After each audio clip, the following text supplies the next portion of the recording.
ఇంతలోనే విపత్తు వచ్చింది. గోదావరి నది ఉప్పొంగింది. దానివల్ల అటు వెస్ట్ గోదావరి, ఈస్ట్ గోదావరిలో చాలా ప్రాంతాలు ముంపుకు గురయ్యాయి.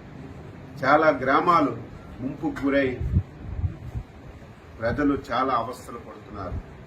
మీరందరూ సజీవ సాక్షులు. గతంలో కూడా మీరు పనిచేశారు.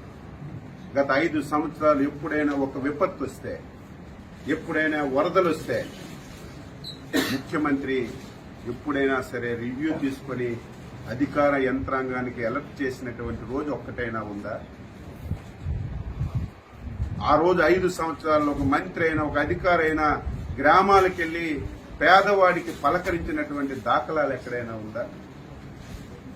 మొన్న ఎప్పుడైతే భారీ వర్షాలు వస్తాయి, గోదావరి నదికి విపరీతంగా వరదొస్తుందని తెలిస్తే మా విపత్తుల శాఖ మంత్రి శ్రీమతి అనిత గారు జూమ్ లో కాన్ఫరెన్స్ తీసుకుని కలెక్టర్లకు అలర్ట్ చేశారు. ఏవైతే ముంపు ప్రాంతాలున్నాయో, ముంపు మండలాలున్నాయో అధికార యంత్రాంగానికి అప్రమత్తం చేసి ఏ ఒక్క ప్రాణ నష్టం జరగకూడదు, వారందరికీ సురక్షిత ప్రాంతాలకి తరలించడమే కాదు, మీరు చూశారు గతంలో వరదొస్తే తరలించి వారికి బస్తాల్లాగా ఒక స్కూల్లోనో కొట్లోనో పెట్టేయడమే తప్ప ప్రభుత్వాలు చూడక ఆర్తనాదాలు విన్నాం. మాకు భోజనం అందడం లేదు, పిల్లలకు పాలు అందడం లేదు, సకాలంలో నీళ్లు లేవు, టాయిలెట్స్ లేవని. ఈ 5 రోజుల్లో ఎక్కడైనా ఒక వార్త వచ్చిందా? భోజనాలు పెట్టాం, పిల్లలకు పాలు ఇచ్చాం, వాటర్ ఇచ్చాం.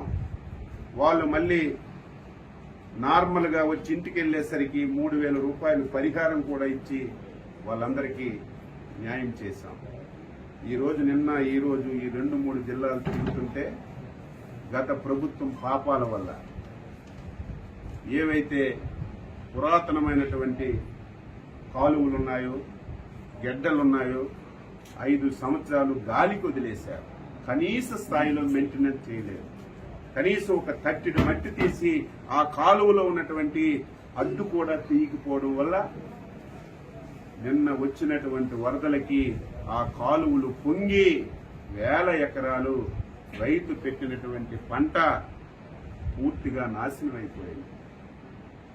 నిన్న ఈరోజు చంద్రబాబు నాయుడు గారు అసెంబ్లీలో ప్రకటించారు, మా మంత్రుల బృందానికి పంపిస్తున్నాం, నష్టపోయినటువంటి రైతాంగానికి పలకరించడమే కాకుండా ఎవరైతే పునరావాస కేంద్రాల్లో ఉన్నారో వాళ్ళ దగ్గరికి వెళ్లి వాళ్ళకి అన్ని సదుపాయాలు అందుతున్నాయా లేదో చూసి రైతాంగానికి ఏ విధంగా మనీ సహకారం ఇవ్వాలో అన్ని తెలుసుకొని నాకు చెప్పండి. నేను రైతుల పట్ల చాలా ఉదారంగా ఉన్నాను, అవసరమైతే ఒక పైసా ఎక్కువ ఇచ్చైనా రైతులు కష్టాలు తీర్చి వారి రుణం తీర్చుకుంటానని స్పష్టంగా ముఖ్యమంత్రి గారు చెప్పడం వల్ల మేము బృందాలుగా వచ్చి తిరిగాము. మధ్యలో సెషన్స్ టైంలో కూడా ఎవరైతే స్థానిక మంత్రులు వచ్చి ఒక పూట అసెంబ్లీ చూసి ఒక పూట వచ్చి పలకరించి వచ్చినటువంటి దాఖలాలు. నిన్న ప్రజలు 5 సంవత్సరాలు ఇటువంటి పరిస్థితి ఉంటే ఒక్క ఆఫీసర్ రావడం కానీ, ఒక్క మంత్రి రావడం కానీ, ఒక ఎమ్మెల్యే రావడం కానీ మేము ఎప్పుడు చూడలేదు. మీరు వచ్చారు, ఇదే మాకు ఆనందం అని మీ సాక్షిగానే చాలా మంది నిన్న వారి హర్షాన్ని తెలియజేశారు. ఈ రోజు ఈ ప్రాంతం నాశనం అవడానికి ప్రధాన కారణం ఎర్ర కాలువ. ఇది జంగారెడ్డిగూడెంలో స్టార్ట్ అయి మళ్లీ భీమవరంలో ఎండ్ అవుతుంది. ఈ కాలువ అస్తవ్యస్తంగా ఉంది. ఈ కాలువ వల్ల సుమారుగా 20 నియోజకవర్గాల్లో ప్రతి సంవత్సరం చేతికొచ్చిన పంట పోతుంది, పెట్టుబడి పెట్టిన పంట పోతుంది. ఈ కాలువని శాశ్వతంగా ఈ సమస్యని పరిష్కరించాలని ఒక ఆలోచన చేస్తున్నాం. అందుకే జిల్లా యంత్రాంగానికి చెప్పాం, తాత్కాలికంగా ఏవైతే గుంతలు పడ్డాయో ఆ గుంతలన్నీ పూడ్చమని చెప్పి ఆదేశాలు ఇచ్చాం. టెంపరీగా రేపు డిసెంబర్కి మళ్లీ వ్యవసాయం పెట్టుకోవడానికి ఎక్కడైతే ఈ స్లూయసెస్ పోయాయో, తలుపులు పోయాయో దాని గురించి ఒక ఎస్టిమేషన్ చేయమని ఆదేశాలు ఇచ్చాం. మళ్లీ ఈ 2 జిల్లాల మంత్రులు ఎమ్మెల్యేల అందరం కూర్చొని ఇరిగేషన్ అధికారులతో సమావేశం పెట్టి ఈ ఎర్ర కాలువకి శాశ్వత పరిష్కారం కింద మోడరైజేషన్ చేయడానికి ఎంత డబ్బైనా సరే చంద్రబాబు నాయుడు గారి దృష్టిలో పెట్టి ఈ 5 సంవత్సరాల్లో శాశ్వత పరిష్కారం చూపి స్వతంత్రం వచ్చి నుంచి పడుతున్నటువంటి ఈ బాధని